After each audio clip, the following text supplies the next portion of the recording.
buckle up, because it's going to be a long ride. It's going to be a wild ride. Nobody cares, but we're going to tell you anyways. This is Popcorn Chats.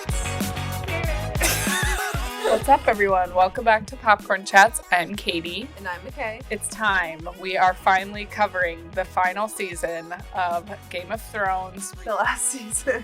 We have finally made it to the last season of Game of Thrones, our rewatch, and we have been doing this in anticipation for the new spin-off show, House of the Dragon, that's coming out later this month. But we definitely wanted to split things up a little bit, so this week we're going to be talking about season 8 just as its own body of work. Next week we'll do kind of like an overall wrap up of the rewatch and our experience with that, just because we're thorough girlies and we want to do this show justice, because it is, at the end of the day, such an amazing show. All right, I'm for going to check in because I don't need to check in. Katie, how are you doing? I'm good. I just wanted to share with everybody who's listening that I had a really cool experience last weekend. I got to meet basically like the only influencer I care about, to be honest. I don't know. It's just so surreal and I get like emotional even thinking about it. But on Sunday, I went to Shannon Beveridge's house and had like a conversation with her and Zolita. If you are not part of the lesbian community, you probably have no idea who I'm talking about, but if you've been tuning in the past couple episodes and listening to my check-ins, I've been talking about like the drama in the lesbian community out here in LA and everything that's going on with that. Basically, I just wanted to say that, like, follow your fucking dreams. I used to watch Shannon when I was in the depths of the closet, like super closeted. She is literally like the reason why I was able to come to terms with my sexuality, and like I look up to her so much, and to be able to like go to her home and have a conversation with her and like meet her in person and have this connection with her, I feel like I'm living somebody else's life, and I just wanted to talk about how grateful I am, and I'm just feeling very like blessed and lucky and happy from that experience, and then also a lot of other experiences, and I'm just living, laughing, and loving. If you're gay and you know who Shannon Beveridge is, I fucking met her. That's fun. I'm glad that you got to have that experience and got to, one, meet her, and then two, just like a fun LA thing to do that you wouldn't have been able to do, you know, if you weren't out there. Since I moved here, I have been anticipating like running into her, and so for that to have happened like so soon is just fucking crazy. And I hope I get to meet her again and see her down the line. Anyways, this shit had me fucking wrecked. The past 2 days, I watched 3 episodes on Sunday, 3 episodes last night. I was up till fucking midnight because here's the thing. I have to pause and debrief and like cry, gather myself every 5 minutes watching this. And it's like feature-length film episodes. I read the 2 most like emotionally draining books earlier in the week, and then I watched this season. So literally by the time that this weekend came around, I was just like so mentally and emotionally drained. I like could not even like respond to anyone. I just like needed to just like sit in my couch and like not interact. I was so like drained from it all. We're going to be doing this episode a little bit differently. In past episodes, if you've listened to other previous recaps, we've always kind of tackled them area by area around the show. So like we would talk about like King's Landing, then what's going on in Winterfell, what's going on in like the Iron Islands. But this season, there's like none of that because it's just a clusterfuck because everyone's together. So instead for this, these 6 episodes, we're breaking them down episode by episode as we go through. And I think that that's going to be, you know, the good way to do it. I do think that that means we maybe have a little bit more notes. I think I definitely have the most notes for this season than I have for any other, because there's so many like small things even. I'm so glad that we did it this way with like episode by episode, because this season only has 6 episodes, and it was nice to be able to like break it down. Like reflecting back on my first watch of the 8th season, it all just kind of feels like one big unit. Like it's kind of hard to differentiate, so I'm really glad we broke it up. I think too, breaking it down episode by episode shows how much good is in this season, because I think people overwhelmingly just absolutely shit on this season and then just shit as a result over the entire show. And I do think if you look at it episode by episode, there is so many amazing things in this final season that just get completely overlooked. So I'm really excited to highlight some of those and obviously talk about where shit went wrong wrong, but Yeah. we got a lot to discuss. Yes, I do have my 60-second recap. So if this is, again, your first episode that you're listening to for this, Katie and I set out challenging ourselves. We've been popcorning it back and forth. One of us gives a 60-second rundown of the entire season, or tries to the best of our abilities. We both fail at it normally, but we'll see what happens. It's the final time. So are you ready? Game of Thrones season 8, 1 minute. 3, Yes. 2, 1, begin. Okay, so Dany is arriving in Winterfell with Jon, and Brienne, Pod, Jaime, all those fun people, Arya, Sansa, Bran, whatever, they're all in the north getting ready to fight the Night King. That whole battle happens, that long night sequence. Lots of people die, lots of people live, and then they are moving on to their next conflict, which is Cersei, and they all got to go over there, and Dany goes crazy, burns down the whole city, burns all the innocents. Varys betrays her, letting everyone know that Jon is the true heir to the Iron Throne because Tyrion told him, because Sansa told him, because Jon told Sansa, and it got all the way around. And Jon ends up killing Dany. Sansa becomes Queen of the North. Jon goes back to the Night's Watch. Jaime and Cersei R.I.P. Brienne becomes a knight, bitch. Gendry and Arya get it on, and then Gendry is whipped after just one night spent with her. Bran ends up taking the whole thing, even though he's like, I do not want it anymore, but he'll be the king, sure. That was great. Shall we jump into Standout Star? Oh God, that's hard. Yeah. Can you please go first? I'm sorry. I did not pick this out, but I know. Yeah.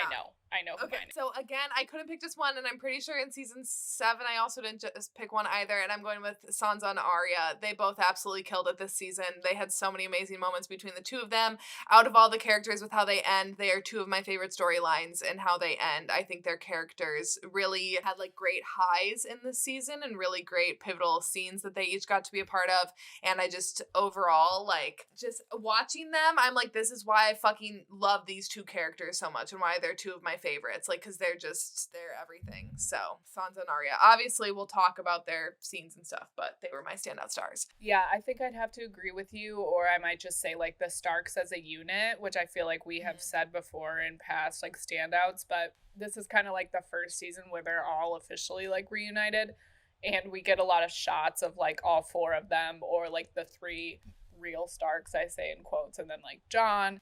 Neat to see all of them side by side after they've grown so much and changed so much and been through all the stuff that they've been through. And I have to agree, like Arya and Sansa have my favorite moments in this season, my favorite endings by far. I feel like as far as the women in this show go, like their endings are the most satisfying. Nothing like, we've said it before, nothing like seeing the Stark kids together. Side note, but like honorable mention to the Hound, and I feel like he's kind of like a little connector between like Arya and Sansa. Like he is has a very big role in both of their characters, and I love him in this season. I felt like his story line in this season, all of his scenes were so intentional, all of his moments were so perfect, and so like with a season that I personally feel like there is a lot of deviation and like out of character actions that take place with a lot of these characters, like a lot of them are acting out of character. I just feel like he is so firmly rooted in his character and the arc and everything, the way his story ends. It's just like so spot on and one of my favorites, to be honest. Yes, the Hound. Oh my god, I can't wait to talk about him. Anyways, okay, standout scene. So I had, because one is just an episode as a whole, The Long Night. We're gonna get into that, so I'm not gonna say anything here, but that is 121 minutes, or 1 hour and 21 minutes of pure perfection. There's not a single thing in that episode that should be changed. That is literally a perfect episode. But my favorite small moment there, again, like so many amazing moments, but this one had me sobbing once again. And I remember when I first watched it, this like scene touched me, and it's one of my most memorable scenes when I think back of the show as a whole, and that is when Jaime knights Brienne. That moment is just like everything. It's everything. It's perfect. I love that episode leading up to The Long Night too. Like I think that is such an amazing episode, and I just like cried and cried and cried. And that smile that Brienne has when she stands, and you can see how proud she is and how moved she is and how like proud Jaime is of her. It's like the most beautiful moment ever. Yeah, you're so right. Shoot. Yeah, I guess my standout scene is just like The Long Night in general. There's a lot of just like detailed moments for me, like little moments, subtle moments, I think are what makes this season so great. And like what you were talking about, how like some of the details might be forgotten about with all the discourse that comes with the way this show ended. Also on the rewatch, I know I sound like a broken record, but I've picked up so many details that I didn't the first time through. One of the most powerful moments for me was when Dany like touches the Iron Throne for the first time. Even though that is a little bit tainted for me, it's still like a really, really emotional moment. Same with like Jon and Arya's reunion. Sansa like advocating for the North at the end with that group of people. One moment from The Long Night that really sticks out to me is like when all the Dothraki lights kind of go out when they first charge at the White Walkers. I don't know. I just agree with you. Like, say what you will about this season, but there are so many amazing, amazing moments. Like, it's so well done, which makes it even more bittersweet because it's like, this is still good, but why? Like, why did you do it the way that you did? That's why I will forever argue that it's like, I don't think David and Dan are bad writers. And when people are like, oh my God, they're shit writers, I'm like, they aren't. They are not bad. Like, they made what I would argue poor choices, but they are not like overall bad writers. They wrote an incredible show. They wrote incredible moments. Like, the bad does not outweigh the good in my mind. Absolutely. But obviously, we'll get into it more. Normally, we rattle off at the top of here, reunions, crossovers. Basically, everyone interacts with everyone. The most notable reunions kind of are Jon and Arya finally reunite for the first time again. Arya and the Hound are reunited again. But otherwise, it's just like Dany meeting everyone kind of for the first time. Everyone kind of interacting. I don't know. I stopped keeping track because I was like, just everyone's meeting each other. What I did still keep track of are the deaths for this season. There's a lot. So we have Edison, that Night's Watch guy that Jon put in charge. Oh, Ed, yeah, rest in peace. Yeah. Lyanna Mormont, R.I.P. to a legend. Yes, absolutely, bitch. My man, Ser Jorah Mormont, R.I.P. Theon. Did you know? Our most hated and bashed on character of this pod, that in this episode, Katie and I are about to be Theon stans. The Lord of Light Dude, Sir Beric Dondarrion, the Night King, Melisandre, one of Dany's dragons, Miss Sandy R.I.P. I hope you and Grey Worm are in Noth together today. Varys, Cersei and Jaime, the Hound in the Mountain, Qyburn and Dany. We'll obviously cover the deaths more in depth, but that's just, you know, all of the casualties that we got in this final season, which I do think is one of the largest. I think it probably is the largest season of deaths. I don't remember having that many before. But Katie, before we jump into episode by episode, I do just have a question I want to ask you. First of all, I can't remember. Did you watch this season live? Or no? No. I watched this right after it was live. So this final season, it lasted a month, right? It was like April 2019 to May 2019.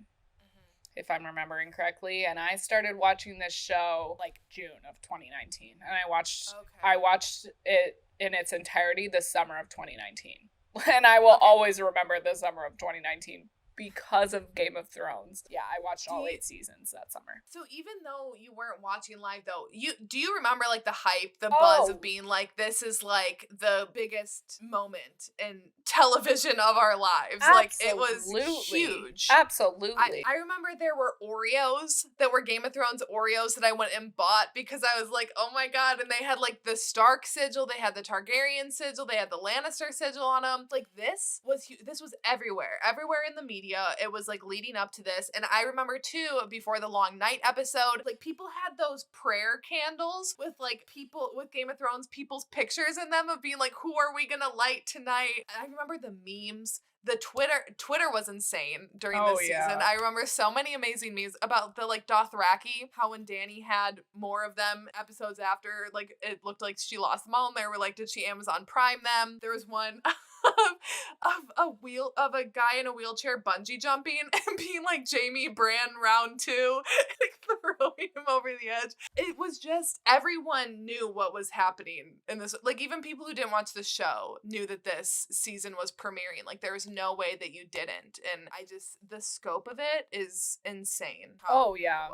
Yeah, absolutely. And even like before the 8th season and like the conclusion, like I remember when Jon Snow died, even though again I wasn't watching the show at the time, but like that's a moment you're never gonna forget in pop culture history. Like literally they brought that shit into the Oscars when he came back to life. The Oscars. That what does that have to do with Game of Thrones? Like obviously Game of Thrones is a cinematic masterpiece, but it's television. But they incorporated that shit into like the 2016 La La Land like intro of the Oscars. It's just show was so deeply embedded in pop culture at the time, and it still is like very culturally relevant. I think it's always going to be super definitive of like the teens, of television in the teens. And I will get into that more, but absolutely, I remember. I feel like, again, when people are like, oh my god, this season ruined the show, I'm like, do you still not like just like this show was like a cultural moment? Yeah, it definitely didn't ruin the show, and I agree with what you were saying earlier too. Like these are amazing writers. Like that's like an objective fact if you watch this show, and the reason why you're so upset about certain things and the way they chose to go about things and how things were maybe a little bit rushed. You're so disappointed because you love the show and it gripped you and these characters moved you. Like you can't just trash the whole show because of basically one decision. Right. I love the way that we mirror this episode to season 1, episode 1 of Arya running around, seeing and Robert Baratheon show up, the king at that time, and then you're seeing like this little kid now running around, seeing the queen and their king arrive. Again, I just love that mirroring, like a little nod to the show's start and the show's end. Yeah, that is great. I feel like there are so many moments like that nod to the show's start throughout this season, but I like the way that they started it with that. I also want to say too that I love the intro. We've talked about how the theme song just really gets us going, but like the way they've updated the board and just kind of went all out for the intro, like making the gears have noises, and it's just it gives you chills and it just really gets you excited. And they even updated like the wall being broken down at the end of season 7, so like we get to see that and that reminder of like, oh shit. And also, once again, we've talked about before how we love seeing people's reactions to the dragons for the first time, and again, like the people of the north seeing the dragons for the first time. That just never gets old. As far as reactions go too, I like that the camera is on Arya for so long at this initial part, and I think that's also a nod to what you were referencing from the first episode where she's running through. Now she's stationary and there's a different kid running around Winterfell and she's a grown woman fully involved in like everything that's going on. Her reaction to seeing Jon, and then she sees the Hound, and then she sees Gendry.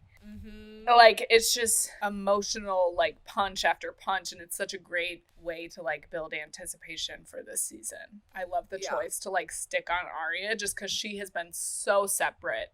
Everyone has been separated, but like Arya has been so separate but also so involved in everything. Very interesting to see her have these moments of like, oh shit, everyone's here. Tyrion and Sansa reunite. Love to see that. Love seeing those two characters interact. And I especially love that Tyrion says, everyone underestimated you. Most of them are dead. He says that to Sansa. And she I would say, has been the most underestimated character of the entire show. She was constantly looked down upon by everyone around her, and she has worked her way up. She has learned from every single person that she has ever interacted with, and she became queen at the end. Like, she is such a badass. I agree with you that she was definitely underestimated. I think she was highborn, though, and Dany was not. I feel like Dany was the truly most underestimated woman and person of the show. See, but then I would counter argue that by the end of season 1, when Dany had those dragons, she had proved herself. So then to the audience, they kind of knew that she was one to watch out for, where by the end of season 1, Sansa had, like, nothing. Right. Well, it depends on who you're talking to, like the audience or this society that they're existing in. They were both women underestimated, just like most of the women in this. Arya's overlooked, Brienne's overlooked, even Dany's Cersei overlooked. is underestimated before Absolutely. she like has her moment where she's like, I have this zombie dude who's gonna keep everyone in line. I love Bran staring at everyone around Winterfell, just being a fucking weirdo. Like he is. Like he's everywhere. Like this dude just is everywhere at once. He's watching everyone. He's creeping everyone out. Once again, I just loved the Bran memes at the time. I love how there's like immediate tension with Sansa and Dany too. I think that is a really smart choice, even though you would obviously I want them to be like BFFs, but it doesn't necessarily make sense. And I think just that instant distrust that Sansa and all of the Northerners have about Dany and her being this, foreigner or whatever. And then the way they're looking at Missandei and Grey Worm definitely rubs me the wrong way. But I do like that tension that's established very early on. And we know this looming threat that's coming and all these barriers that these people have to go through to unite against the army of the dead. And it's like well established that the North doesn't like any outsiders. Like they don't like people from Kingsland. Like they literally don't like anyone except for themselves.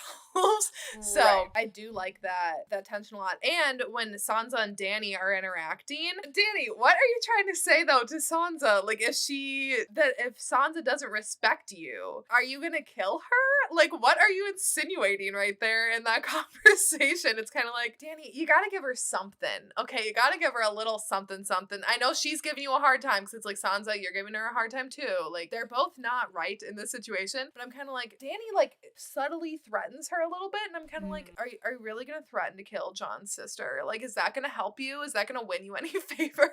But I do like that they don't get along, because if they all of a sudden were, like, skipping around together, that would be very fake. Yeah, I can't remember if it's in this episode or later on when they have that kind of moment together where they like hold hands and it looks like they're about to be kind of like friends and allies, and then it gets fucked up again. It's like, they're both too smart and too used to being fucked over. Arya and Jon's reunion. Oh yeah, that's a good one, huh? I love how it's private. I love how it's not taking place like in front of everyone. They're both two introverts. It's cool for me that Arya is not like super open about everything that she's been through. It's just like obvious that she is different and she has these abilities to like sneak up on people and lurk around and, seeing the dragons for the first time and people's reactions. I think it's cool to see people's reaction to Arya like having changed so much. And I know it's not like comparable, but I just like Jon recognizing like, oh shit, she's a badass. I feel like everybody kind of always knew that Arya was going to turn out the way that she did. Yeah. And they're just more proud of her. They're not like shocked or like suspicious or anything. They're just like, you've really come into your own, and it's super cool to see. And I like when he asks like, oh, have you had to use needle? And she just answers with like once or twice. Like that speaks volumes when she says that. But you know what, I did fuck with Arya in this when she kind of like stood up for Sansa a little bit, like kind of spoke up on her behalf, because we saw them at odds a lot in season 7, so like to see that sister solidarity. But then Jon, because Jon, I try to defend you on here because I do really like you, Jon, but when you said Sansa thinks she's smarter than everyone, shut the fuck up. You also think that you're just as smart. Like, you think you're smarter than everyone. In that moment, I'm glad that Arya kind of shut you down, and she was like, well, she does. And I'm like, I actually do think that she's smarter than you, Jon. When Dany is like, you know what's right, and we know what's right. And he's like, well, everybody thinks they know what's right. It's like, you're fucking contradicting yourself, you dumb fucking bitch. I do love also seeing Jon ride a dragon in the north, because it's like his two worlds are colliding and he doesn't even know it. And it's only a moment that like you fully appreciate having all that information. So while all this stuff is happening in the north, let's not forget about our other favorite brother-sister duo, Theon and Yara. And Theon goes and saves Yara. And I love his little rescuing of her. I love to see that he finally, was able to repay the favor that she has done for him so many times, bringing him back from the edge. And I also love that as soon as he unties her, that she headbutts him before she helps him up. It's kind of like, you little shit, but also thank you. Yes, I love their moment. I do feel like Yara was kind of snubbed this season. I'm not gonna lie. I just think this was a brother-sister duo that I did not appreciate enough the first time around. It touched something in me where before before, like, they did not have that effect on me. So Cersei, her introduction this season, and how she thinks that the dead breaking through the wall is a good thing. How she's like kind of playing games with Euron. You want a queen, earn one. Bending him to her will. I just think her manipulative ass is like so fucking crazy. Bronn fucking 3 girlies at once. What a serve. I love Bronn. Again, another character that I feel like stayed true to his character, and they did such a good job kind of drawing him out. But I do feel like Cersei definitely fucked up by asking him to kill her brothers, like his 2 besties. I like the way he goes about it. I get Cersei's logic of being like, well, let me send him, because Bronn very much has been always in the best interest of Bronn, and it's kind of like whoever the highest bidder is for his services, that's whose side he's gonna take. But I do think she underestimated his fondness towards Jaime and Tyrion. I think she thought that he cared about money more than the 2 of them, where I do think he does, but also I think there was no way in hell, like, he didn't trust Cersei. He's like, if you're gonna kill your own 2 brothers and like pay me to do it, what's to stop you from like killing me eventually, or, you know, taking me out? I think Cersei is incredibly, like, her judgment is so clouded this season, which I want to get into when we talk more about the way this season ended. She's just not making good decisions from the jump. And what's her obsession with elephants? Yeah, what is that? I don't want to see an elephant. No. What are you going to do with an elephant?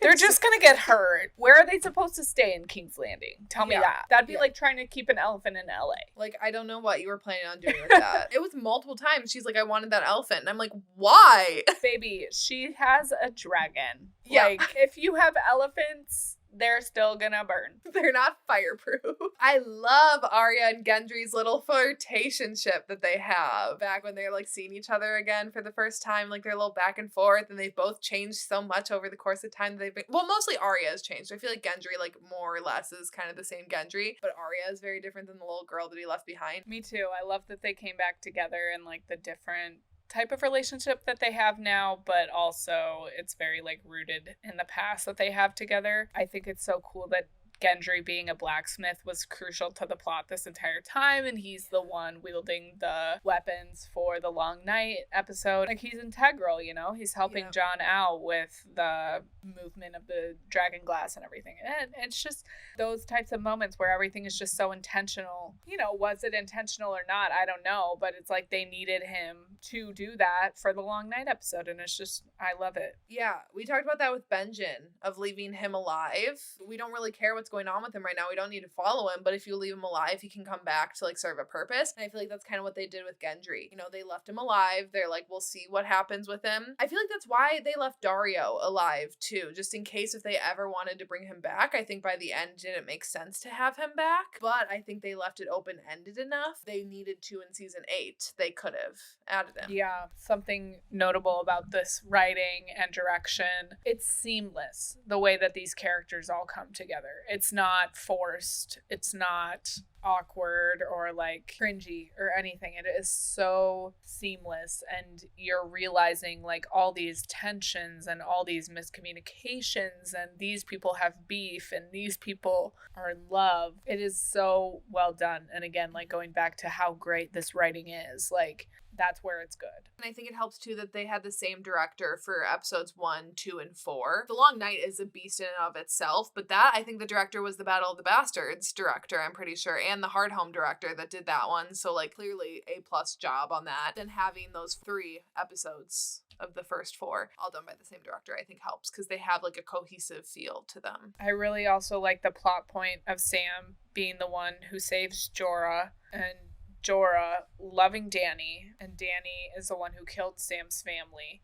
Like all this full circle moment. It's crucial. Again, it's like that is the first tick in Jon's direction of his best friend finds out this cruelty that has happened to him, this like injustice. And it's also like the first tick for us too, because we love Sam. Like he is an innocent person who did not deserve to lose his father and brother, and the fact that Daenerys hurt him, it's kind of like it hurts us. It hurts us, absolutely. Even if his father was a piece of shit, like, it doesn't matter. Like, yeah, his dad was garbage, but you see that hurt. And Sam, like, he just lost his lineage. Yeah, and I think he's more devastated when he realizes that his brother was burned alive too. It's such an awkward moment too, when she's just like at least she's being honest with him about it. Because we've always seen Danny's ruthlessness kind of like a step removed, because she's never hurt anyone that we care about. Like, oh, she's killed slavers. Okay, no one's gonna say anything about that. Oh, she killed these evil Dothraki men who wanted to like hurt her. Okay, we don't care about that. But this was kind of the first time that we saw the repercussions of her wrath in like a way that it didn't sit well with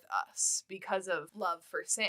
And I think we see that again in the Bells episode, which obviously we'll get into that episode, but it just gets closer and closer to home. And another key moment with Sam that I love this season is that he's the one to tell John about his lineage down in the crypt there. I had full body chills in that moment, and I love Sam and John together. They're like one of my favorite bestie duos. And I love that they truly have come so far from being like these two misfits sent to the Night's Watch that no one wanted, no one cared about. Even we're like outcasts even among the Night's Watch men. They were like the truest underdogs out there, and they have come so far, and like their friendship was just forged truly through genuine love for the other person. Like they didn't bond with each other because they thought they could use the other to get ahead. It was just like, hey, like I like you, we're buddies, and we're gonna stay buddies. And I think John needed to hear that from someone like Sam, who he knows that Sam has no ulterior motives. I love that moment, and I think what would have been such a better choice, and I get like they wanted to end season 7 with a bang, but I feel like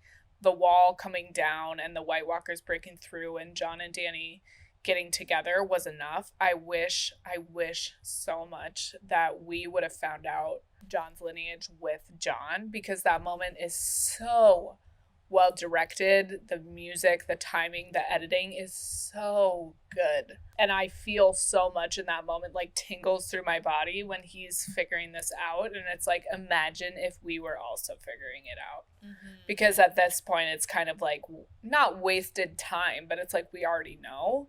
Yeah. And John's just catching up to us. You're so right on that. I never thought of that on my own, but now that you did, now I'll like never think of that the same way. You're so right. That would have been so much better. Like if him and Bran, because then we could have been seen, like as John's explaining it, we could have also kind of seen like what Bran saw at that one point, or we wouldn't have even needed to see it. I don't know. No, I feel like you would have needed to see it. I totally agree. Yeah. That would have been so cool. Just rotted. I completely forgot about that screaming spiral child thing. Absolute jump scare. That was spooky ooky.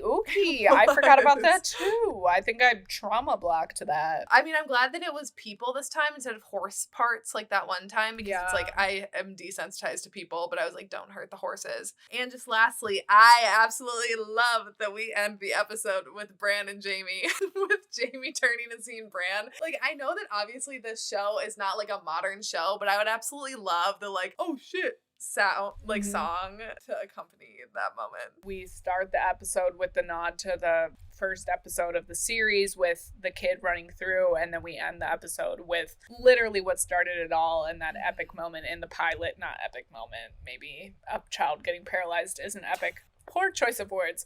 Game-changing, crucial moment, domino effect starting it all, of Bran falling out the window. We see that face-to-face confrontation for the first time in 8 seasons. I mean, it's incredible. They're giving us in this season so many things that we didn't even know we wanted/needed, because we've been so distracted and enthralled with everything, all these conflicts and everything that's been going on. Personally, I'm not dying for Bran and Jaime to have their confrontation, but when it happens, tingles all over. Yep. I love their ability to do that. Okay, episode 2, A Night of the Seven Kingdoms, my second favorite episode of this whole season. I think, again, I would agree that this episode, in my mind, like if I was giving it a rating, like 10 out of 10, you know, like I feel like the last episode was like a 9 out of 10. Solid, loved it, enjoyed it, but it was not 10 out of 10. This is a 10 out of 10. First of all, so Katie, we get into, in this episode, where everyone is kind of preparing to spend their final night, and we'll get into how everyone is choosing to spend it, but Katie, where would you're in Game of Thrones, you're in this world, you're in the North, where are you spending your last night, and who would you be spending it with? What would you be doing? Is it with this cast of characters, or is my girlfriend there? No, like you're in there. You're in with them. So like who are you hanging with? Sorry, Corinne, I cut you out of Game of Thrones. I know she's gonna be like, you didn't want to spend your last time with me. If Dorian and Arya can't be there, Corinne can't be there. Okay, I am definitely drinking with Tyrion, Varys, Jaime. Wait, no, it's Tyrion. Who is it? Tyrion, Jaime, Brienne, Tormund, and Ser Davos. The absolute squad. Oh, that's the group I am trying to get a little tipsy with, right? And then I'm gonna move on to some more like intimate girly company, kind of just like really talking about our feelings. I need to let it all out once I'm kind of loosey-goosey, so I think I'm gonna move to probably Sansa's chambers and chat, and if she wants to experiment with her last night on Earth, I would definitely be open to that if she were comfortable. Otherwise, I would settle for just like a cute little sleepover where we talk about our feelings. Cute. I'm also spending it with that squad. That is just the ultimate place to be on the last night. So I would definitely be drinking with them, hanging out with them. But then when they go off to their separate rooms, you know, like Brienne and Jaime go off and do their own thing, I would be in search of Grey Worm and Missandei, seeing if Missandei is willing to share. And then hopefully she'd loan Grey Worm out to me for a little bit. Then I'd be prepared to die. My God. What about Podrick? He would also be a good end of the world bang, I think. Yeah, I'd be down with Pod. I'd probably end up with Pod, because let's be real, Grey Worm would literally like probably threaten to kill me if I showed up and tried to come on to him. So that's fine. I would go seek out Podrick and, you know, we'd enjoy a night together, which would be fun. Because I feel like my other choices, like my top choices, would all be busy with their people, or like they would, like Grey Worm would be busy with Missandei. Jon Snow would be busy with Dany. Ser Jorah would not be interested. Yeah, and I feel like too with Podrick, like how can you think about the end of the world if you're looking into that dopey face? I know. He's just such like a sweet, and I feel like he would be like in the moment, where I feel like everyone else would be like thinking about the battle ahead, where I feel like truly he would be like, let's have this moment together. Absolutely. And oh my God, when he sang that song, bitch, get out of town. That's when I'm saying, Pod, let's go to the bedroom. I have Podrick, the pussy pleaser and voice of an angel. Like, literally, he is the whole package. He is the whole package. Absolutely love him. I remember when that song came out, I put that on it's on my Spotify playlist, Jenny of Old Stones. It's a banger, an absolute banger. And this is jumping ahead, but I might as well just finish this note while we're talking about it when Podrick's singing. That then we get the panning of like Sansa and Theon enjoying their dinner together, eating together, Arya and Gendry, you know, getting it on. Little Sam and Gilly all snuggled into the bed together. Missandei and Grey Worm. I just love that we get that pan throughout that song of scene where everyone is choosing to spend their time together. It's really beautifully done. Can I tell you, it's giving Titanic. Old couple in the bed. Mom tucking her kids in. They definitely drew inspiration from James Cameron in that moment. And I am so happy that they did. That is such an amazing emotional moment, and I remember not knowing how things were going to turn out and just being like so scared and fearful for all of these people, and I can't even imagine watching this live. I bet it was insane. Dude, I swear, like, my heart rate was like 1,000 watching The Long Night. I'm sure. Having no idea what was going to happen. Yeah. I wish I could have been there with you, dude. I wish we could have experienced that together. If I could, like, wipe my memory of one show, it would be this show. Just so I could watch everything again. But I love the rewatch, dude. I love the rewatch. It's been great. Okay, so back up to the top of the episode. Okay. I do love this episode because this battle is going to be crazy. You know, a lot of people are going to die. Even if you're watching it on the rewatch, you know what's to come. And if you're watching it for the first time, you are scared of what's to come. So I really like that we take the moment to just kind of like watch these characters just interact with each other. There's not really any plot movement. It really is just watching these characters have conversations with people. And I personally love that. I love character driven things. So this episode is like fan service for me in a way. way. And I truly love seeing how all of these characters choose to spend their final nights. Like, I feel that, like, that was, it felt true to character for a lot of them of what they were all choosing to spend their last night doing. I wanted to also note, jumping back to the very beginning of the episode when Jamie and Danny are meeting for the first time, all the tension built up in that because he's the one who killed her father. Love Bran once again coming in with the quotes, the things we do for love. That's a shot to the heart, bitch. And then also Brienne defending Jamie in that moment is fucking incredible, and it just sets their arc into motion. Jamie needed a cheerleader. Jamie, like, he genuinely, I think, does not like himself. Like, I don't think that he looks at himself in the mirror and is, like, proud of who he is. So I really love that in that moment when Brienne vouches for him, you can tell that he's like, oh, like, he feels good about that. He feels good that Brienne is vouching for him. And Brienne's not going to vouch for someone just because she likes them. She's going to vouch for them because she truly believes in them. Her voice is heard. Absolutely.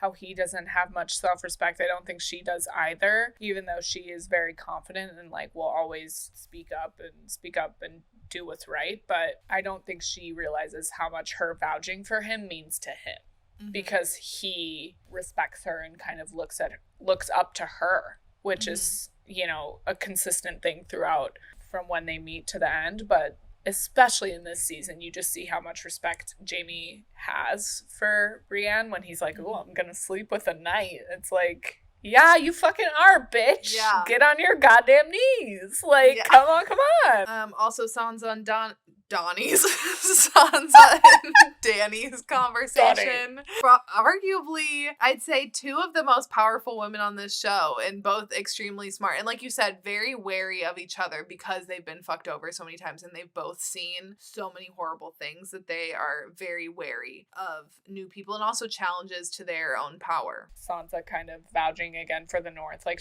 her priorities are always with the North. Like, what about the North? And they almost got along. Okay, my first tear shed for this episode was when Theon rolled up and when he asked to fight for Winterfell, and seeing again him be vouched for, him be welcomed, him be accepted, when truly that's all he ever has wanted. He's only just ever wanted to be, like, accepted by all these people. And then in that moment too, it's like a great moment for Dany when you have the whole picture of where Dany's arc goes, but when you have that moment, seeing her reaction to Theon's reception and everyone else kind of interacting, you see that she has severely underestimated everyone else's relationships and histories with each other. I think she thought that when she came in there, everyone would immediately, like, be on her side, but she does not have these histories with all of these key players because she's been extremely isolated her entire life, and she thinks that immediately they should fight for her only, that they should, like, fight because of the Dragon Queen, not fight because of the North, not fight because of Jon or Sansa or any of these pre-existing relationships. And I do think that it shows oversight on her part and a little bit of arrogance, not in a bad way. Like, I'm not using arrogant as a way to, like, slander her, but she is arrogant. I like that about her. I've liked that before. Certain times it has really hurt her. And I do think in this situation, it again was more of a detriment to her than a help to her. Part of her has always kind of believed that people were just awaiting her return. She was an exiled Targaryen or whatever. She was still kind of, like, clouded and not really aware of the fact that, like, people are just people trying to live their lives and survive, and they're not anxiously awaiting your return and, like, carrying your banners around. They're just out here trying to feed their family. I know she kind of, like, reprimands her brother for being foolish in that regard of being like, oh, they're all carrying the dragon sigil or whatever. But I think a part of her has always believed that. And I agree with you. She definitely underestimated these connections that were being made. We've talked before about how much more you and I both appreciate Sir Davos this rewatch. And I do love the moment that he has with the child when he's handing out the soup, because I think he sees her and sees Shireen in her so much. And when that little girl is like, I want to fight, and you can see it in him. He's like, it pains him to even think about losing a child or, like, seeing a child die, especially one that reminds him of his precious love, Shireen. I love just seeing her, like, boldness there of wanting to help, but then how him and Gilly, you know, talk her into staying in the crypt and, like, helping protect down there. It was just so cute. And again, like, a small moment. It doesn't matter to the plot overall whatsoever, but because this episode just gets to serve the characters, serves Sir Davos in this moment so well. Yeah, I'm getting teary-eyed just thinking about that moment. It's so good. I feel for him so much in that moment with his his trauma being brought up and him having to stifle it because it's literally a child. Like, what are you gonna do? I agree with you, dude. Sir Davos, this rewatch hits so hard. I love you, Daddy Davos. I totally agree. I think he totally like boosted my rankings. The first time I watched this, I just categorized him in with Stannis, so I was just like immediately like right off, like I don't care about you. But this time around, I know, I'd be interested to go back and listen to our like ranking the Game of Thrones characters episode because I feel like we probably ranked him really low, but goddamn, he's in like at least top 15. He's in God tier for me. He really is. He Yes. has never once been on my shit list. He has never been a flop. He has always been a win. Grey Worm and Missandei making plans to go to Nah. Stop Again, it. I cried. Truly, like that duo together. I have loved that. I've loved them individually since the beginning of the show. I am so sad. Out of all of the ways the characters end, they are probably in my top like biggest disappointments with how both of them end the show. The Hound and Arya interacting. Arya says, when was the last time you fought for anyone but yourself? And he's kind of like, I fought for you, didn't I? Like, come on. Literally that TikTok that you sent me with him and fucking Arya and Sansa and how he truly, like, since Ned was decapitated, like, he has kind of stepped in as the father figure in their lives. And I think Peter Baelish maybe a little bit for Sansa, but, like, it's very understated. It's very subtle. The payoff, bitch. Yeah. The payoff. The payoff of his character. If, like, Grey Worm and Missandei are in my, like, least favorite endings of the show, the Hound is, like, up there in my absolute favorites. I think the way that his character arced over the entire show, obviously we'll talk about that in the next episode. But I agree. I just love his relationship with Arya. It's so special. Obviously, I said before, Gendry making Arya the weapon. It obviously, like, he took his time with it. He really wanted it to be perfect for her. And I think it's funny how Arya's, like, manipulating him to tell her how many girls he slept with. But that's definitely important to talk about the partners in your life because safe sex is the best sex. Yes. And I love that. And I remember when that episode happened, people online, because of course there were all those men with fucking blogs who were like, ew, talking about like, talking Not about a man Arya. with a blog. A man with a blog. A man with a microphone. No. But talking about like Arya and Gendry and being like, ew, that's so gross, whatever. And I'm like, you're only mad about it because I think kind of like with Sansa's, I mean, very different circumstances, but when we saw what Sansa went through with Ramsay, because we've seen her since she was a literal child. And I think that's why some people were like weirded out that then we saw Arya getting her thing on with Gendry in this season, because when the show started, she was a literal child and you've watched her grow up over the course of the show, but she is not a child anymore. And if she wants to spend her night banging Gendry, she should be allowed to do so. She has more than earned that. When you're thinking about it from Arya's perspective and what she says, like she wants to know what it feels like, because from her mind and also from Sansa's mind, everything is sex motivated. Everything is sex and love motivated for women. Like they're being sexualized from the moment that they're like little girls, and their gender and everything. Like it's so convoluted in their story. And so she's like, this is literally what people are dying over, apparently, what people are starting wars over. So I want to fucking see what it feels like. And she's like, great, check that off the list. Now I'm gonna go see what the fuck is west of fucking Westeros, bitch. Yeah. Love that. You know, sex does not have to be that big of a deal. And I don't know if that's problematic to say, but like, I think everybody just needs to chill a little bit. Sometimes it can be a big deal and sometimes it's not. Can you actually chill the fuck out? If it were a little guy, a little boy getting some after you watched him like grow up, you'd be like, yeah, you the man, get it. But just because she's a girl. Yeah. No. Arya's entire life has been about survival since season 1. Every single thing that she has done has been point blank about survival. Not a single thing has been about her, what she wanted, serving herself. So in this moment, she decided, I want to have a moment that's just about me. And she can have that. And, Thank oh, bitch, she's a top. We all knew She it. is We a all knew it. top. We all knew it, but obviously. Yeah. I feel like pretty much all of the women in this show, for the most part, I mean, there are a few exceptions, but are tops. Like, there's no way that Jon is the top in that. Oh my god. Like, no. no way.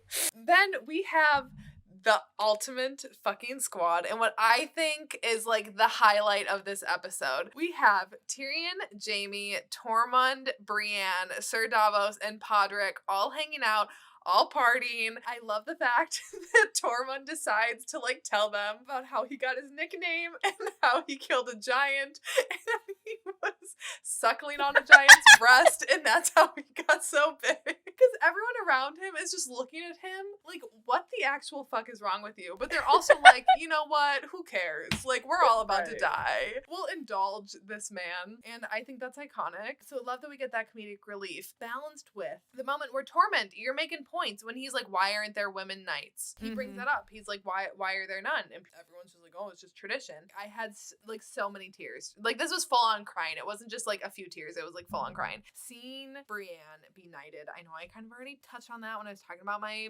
standout scene, but it was just so beautiful seeing that moment between Jaime and Brienne. It was so satisfying, not only for their relationship, but just for Brienne's character, what it meant to her. Like, I don't think there was ever a knight dubbed that was more proud in that moment than Brienne was, and like more worthy of that honor. She's just everything that a knight should be. Absolutely. I mean, she deserves it more than anyone. She is an incredible knight, and she upholds everything, where we've seen these men who are knights or whatever and maybe not uphold the core values of being a knight, but they're allowed to be knights because they're men. Silly goosery. I love, too, about Game of Thrones, they know the shots to get, bitch. Commendments to the director and the director of photography. Because I love when Brienne is getting knighted, they're like, let's shoot Podrick. I want to see Podrick's reaction to Brienne getting knighted, because it's a big deal for him, too. Yeah, that's his mentor. And he loves her, too. I love their relationship. Another understated thing. And when she, like, agrees to let him have a drink, and how, like, he kind of looks to her for permission for that. It's so cute. Their dynamic, I feel like we've just not really touched on that much because there's been so many other things to cover, but truly, like, it is a great duo, the two of them. Especially because it starts out so much where Brienne's like, why the fuck do I have to deal with this kid? Yeah. Aw, poor Podrick. Sam giving Jorah the sword. Yes. Yep. I love their late game relationship. And I really like the slow dolly away from Tyrion looking out at the White Walkers approaching. I think that's such a good choice to stay on Tyrion and have a very strong choice. And some of those White Walkers do be looking like the people in our government. Just saying. I feel like they took inspo from some of them. Yeah. The long flowing stream white hair. Is that Ted Cruz on a fucking skeleton horse? Amy Coney Barrett. Mitch McConnell. What are you doing here? Oh, shit. Fuck. All right. Are we moving on to episode 3, The Long Night? Oh my god. Let's do it. We're here. We've arrived. Bitch. I watched this episode twice because I was so into it the first time I was watching it. Like, yes, I've already seen this episode. I know what happens, but still, I wanted to take one. Like, I literally couldn't pick up my phone to make notes the first time that I watched it. I'm like, I just don't want to. I just want to, like, be fully in this moment. So I was, and then I watched it again to, like, take notes on it because this episode is just that fucking good. Yeah, dude. I wish I could have watched it twice. I felt that in the moment when I was watching it. I just didn't have the time, but I was pausing it literally like every 2 minutes because I didn't want to miss anything, and it's already so dark. I mean, this episode is the biggest episode on Game of Thrones by far, and I would just argue like one of the biggest battles in television. Like, it's 7 seasons in the making. This battle, we've known about that it's going to come at some point since literally the pilot episode, that these White Walkers are a threat, and now they have finally come face to face in the final season. And the fact that it took 11 weeks to shoot, like, of night shoots like that, just insane. Mm-hmm. They just noted that they're like, we're making a movie on a TV show budget and a TV show timeline, which is, this is literally a movie. And I think that's definitely something to take into consideration. I'm still infuriated by the way that this show ends, and decisions that were made, but I do try to put myself in the position that these creators were in at the time, and just they're making fucking Game of Thrones Oreos. Like, the hype around this, all the pressure on them to make this so epic, and then, like you said, the timeline and the budget that they had to work with. judgments were clearly clouded. I think they did what the Pretty Little Liars writers did, and they're like, we don't want to do anything that someone's guessed, so let's do something that, like, no one would think that we would do, so, like, let's go that direction for shock value. Let's talk about the good episode first. The last good episode. I love Melisandre yes. the Dothrakis. She swords. yassified the Dothraki. So cool. She yassified them, bitch. And once again, their enthusiasm is infectious. Yeah. They are so excited to go into battle. They have positive attitudes. They're ready to go. And once again, Dothraki A+ on your performance evaluations for your job. Yeah, they are truly just ready and excited all the time. And think about it. They're so out of their element. They're in the snow. They just rode over the sea. They got seasick. They had never crossed the narrow sea before. And they're still just like the most uplifting group within all of these people. Also with Melisandre, like Arya and her making that eye contact, like we know that connection between the two of them, bitch. And then Sansa and Arya like looking at each other while the Dothraki ride forward because they're kind of like the first line defense. I appreciate that moment too. Eye contact does so much when like a big battle is looming. All this unspoken relationships and tension. It's amazing. I love then when Arya sends Sansa into the crypt too, and her giving her the dagger. Some of my favorite shots early on in this episode are of Grey Worm, and I love how much we do follow him in this whole episode. But I just think they're so great because they show the true.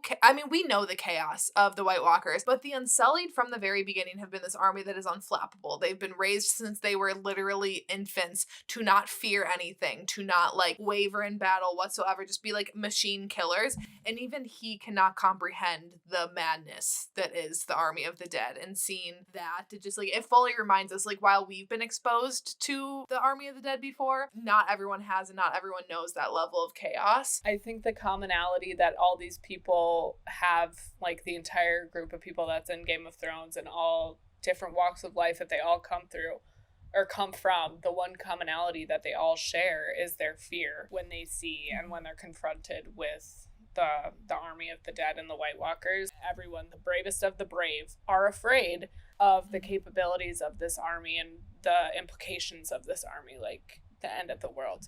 Those shots that you're talking about are incredibly important in establishing that and like unifying this group of people in their fear, but also their like fight to live. I love the shots of Jon and Dany on the dragons and the music that accompanies that. And once again, if you didn't want us to root for Dany, why does she always get triumphant music? Okay, like every battle she's in, every moment that she has, she gets triumphant music. If they wanted the audience to start turning on her a little bit earlier, that would have been the better thing to start doing, is to stop giving her triumphant music in battle. Like starting back in season 7, that battle with Jaime and Bronn and the Lannister men against Dany, they wanted us to start like maybe looking at her and not like our goddess kind of light. They should have maybe started doing that earlier, because again, the triumphant music, it just makes you be like, oh, Dany's here, all is well. My issue with this show and the writing and the creators of this show is I feel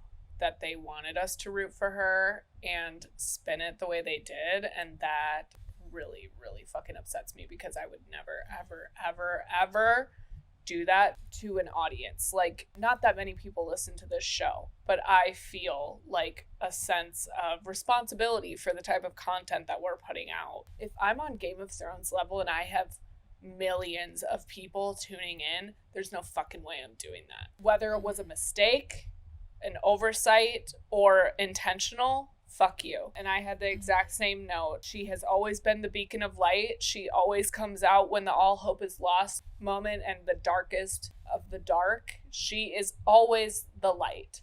And you can't tell me otherwise, period. To turn that light into something negative the second to last episode, it's unkind. Seeing all of these characters come together from different walks of life to like fight together, even that alone is just emotional. Like the payoff we were talking about. They did such a good job developing and writing all of these characters. This season should have been gravy for them, because Just seeing these people fight alongside each other is tugging at my heartstrings, bitch. Let alone the interactions where we're having Brienne get knighted by Jaime and Sansa and Tyrion kind of having their conversation in the crypt. Like, that aside, it really doesn't take a whole lot. These subtle, like, eye contacts, interactions. It's so emotionally charged because of all the work they've already done. It should have been a walk in the fucking park. I'm getting ahead of myself. You gotta stop me. I love the breaths in this episode, the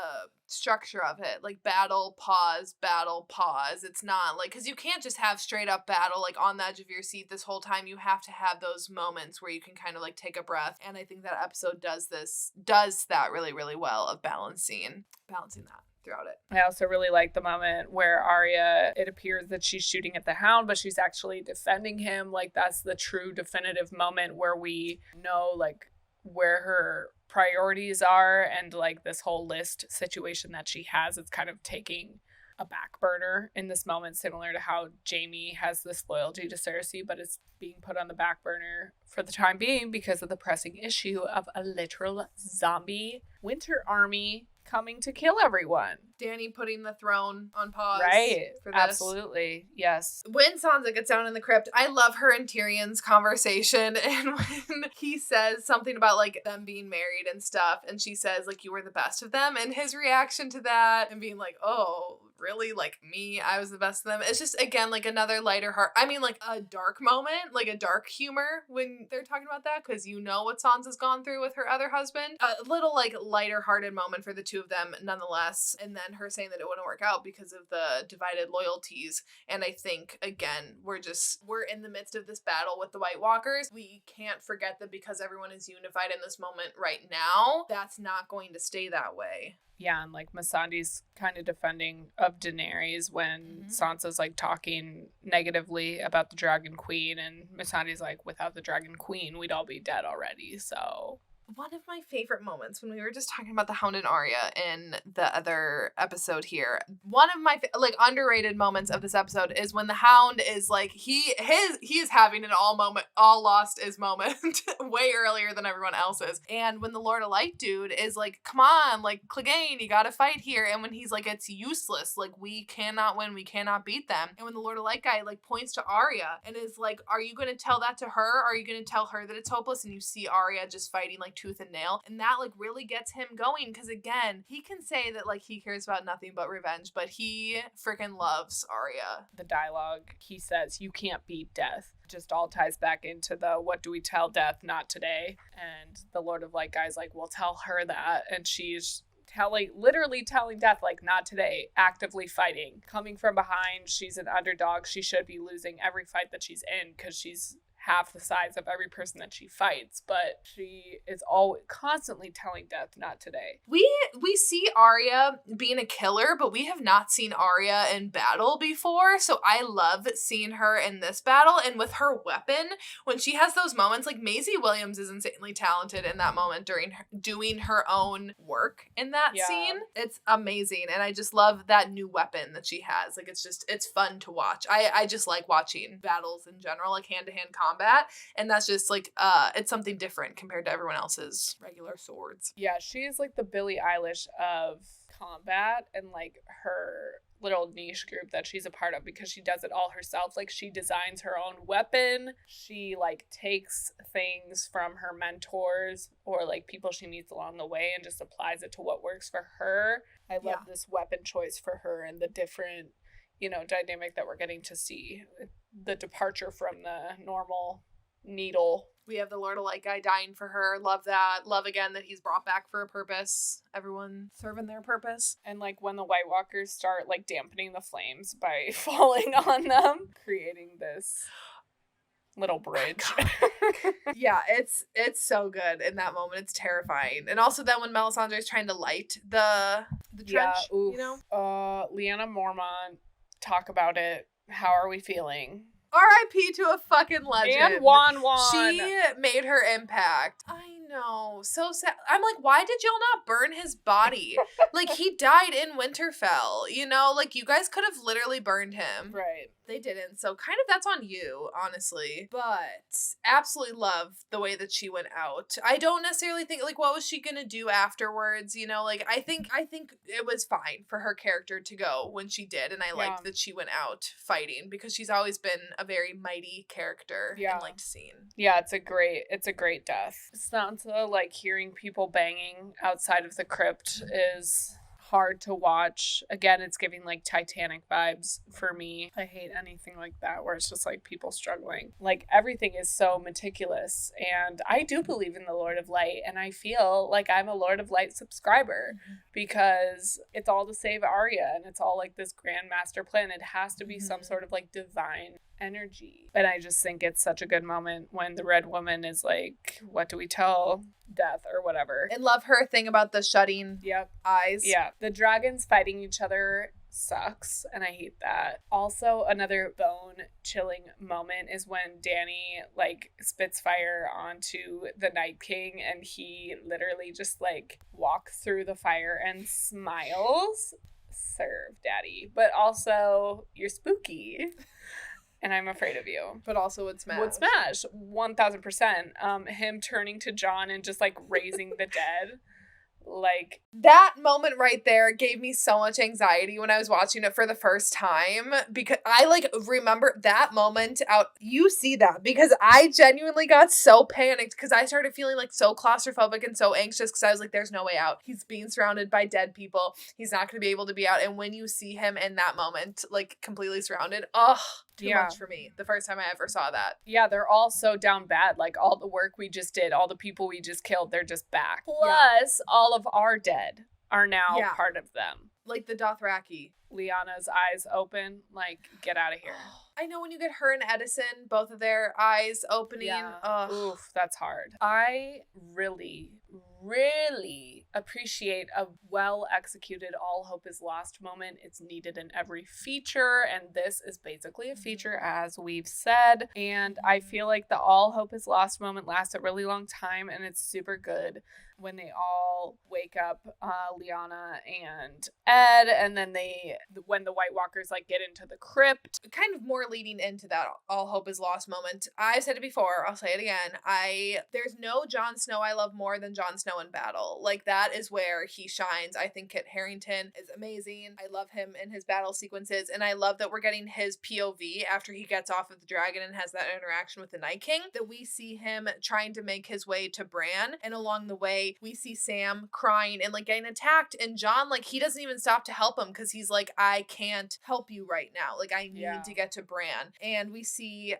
Grey Worm, Jaime and Brienne and Podrick all fighting, you know, along that wall, and we're getting that all kind of from Jon's vantage point as we kind of head into that all hope is lost moment. And I think that is so well executed and a great choice to follow Jon, because we've followed him through so many battles and we've never seen him fall. And I think this was the first time where you're genuinely looking at it and being like, Jon Snow, what's your way out of this? You know? Yeah, and everyone, like, what's the way out? Their backs are literally against the wall, like that group that you just mentioned, and Sam is crying. The fact that Dany picks up a sword, like, we know this bitch is a fighter, but like, she has never really been a combative bitch, like, actually fighting on the battlefield, but she, you know, is resorting to having to fight for her life, and Jorah's out here defending his queen full force.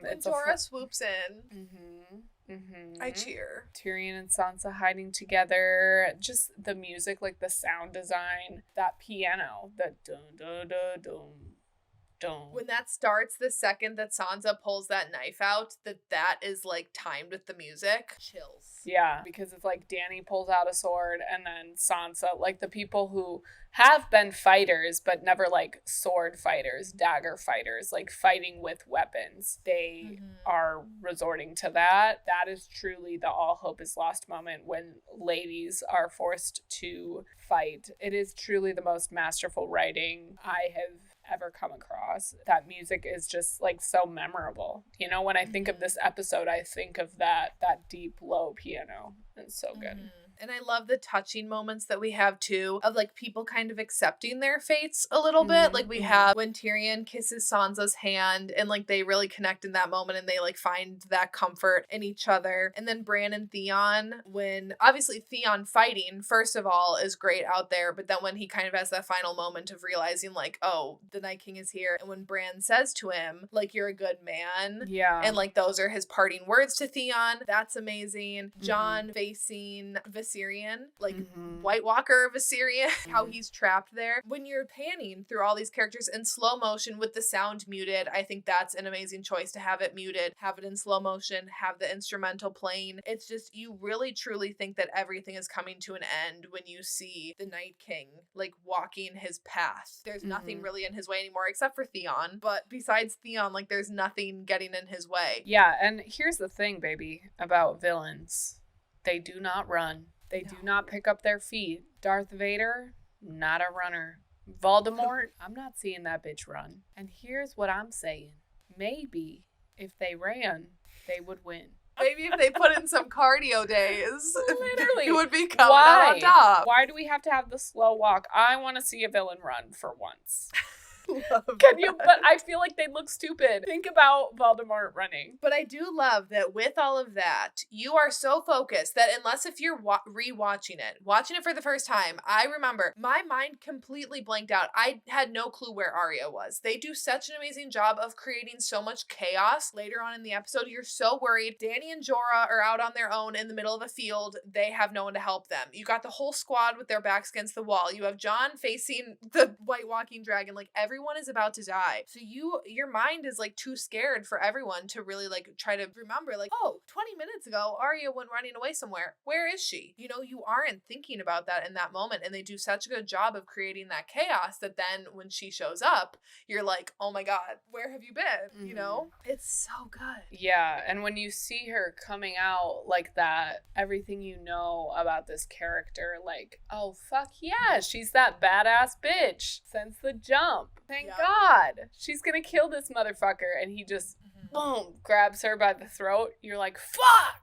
Then the dropping of the move, like everything leads up to this moment.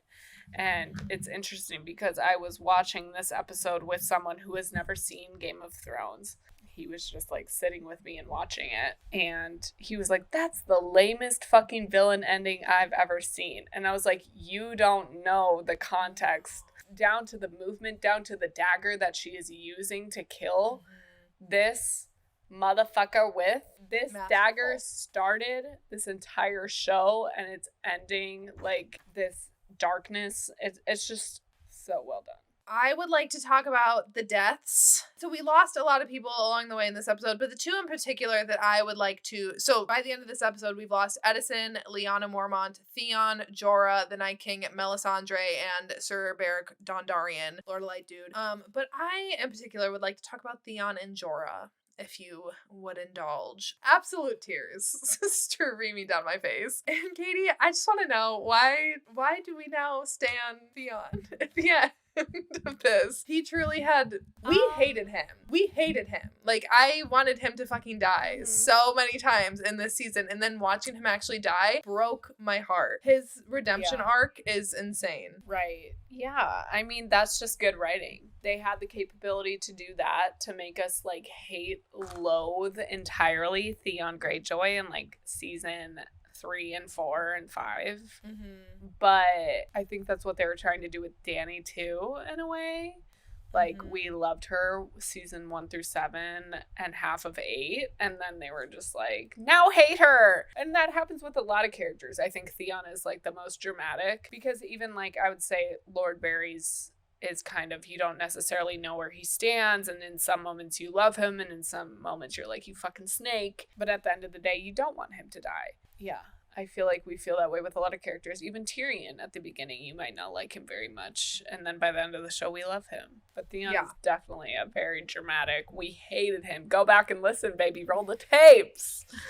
But I'm crying. I'm fucking crying. Not necessarily at his death, but baby, next episode when fucking Sansa puts the fucking brooch on him, bitch. And I think that moment when Bran just tells him that he's a good man, I think it's kind of like with Jaime, you know, like when Brienne vouched for him and was like, that moment was so big for Jaime. I feel like for Theon to hear those words, especially from someone that he had betrayed, and like kind of have that bit of peace. Like, he's made peace with a lot of other people, but to have that in his final moments, I'm like getting emotional thinking about that.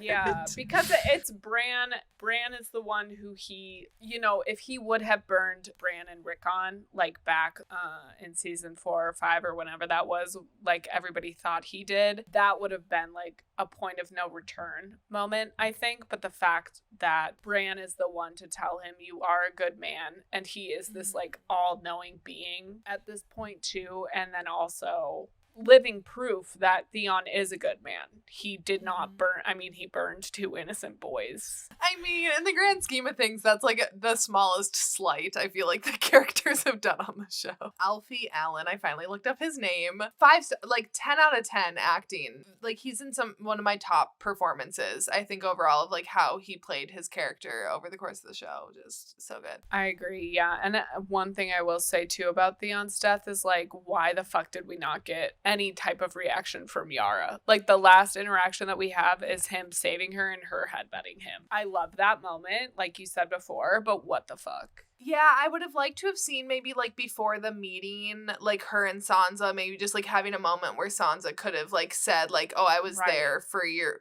brother's like funeral or something, you know, just like a small acknowledgement. Yeah, like he's the reason why I'm alive. And the last death, the one that again just had me sobbing over. Y'all know here, I am a Ser Jorah stan. I am like the Sir Davos level of hype man for Ser Jorah. I absolutely love this character so much. And seeing him just get stabbed like so repeatedly over and over. He is like literally on the verge of death, but he keeps getting back up because he is defending his queen. And that is literally what he has been doing since his character was introduced. Like, his character's sole purpose has been to protect Dany from day one and be by her side. And I will argue, I want to talk about like deaths overall in our next episode, but I am just going to say here that I will be arguing that Ser Jorah is the best death on this fucking show. His death completed his character arc. What it does for Dany's character, even if you don't like it, it is a catalyst for certain things that it serves its purpose for that as well. And just seeing her like sobbing over him and like losing him in that moment. And then when fucking Drogon comes and drapes himself around her while she cries, and he like, because he knows that his mother is in pain. Bitch, I'm so unwell. That it's all incredible. And that is truly like another tick in the wrong direction, or at least I think that was the intention.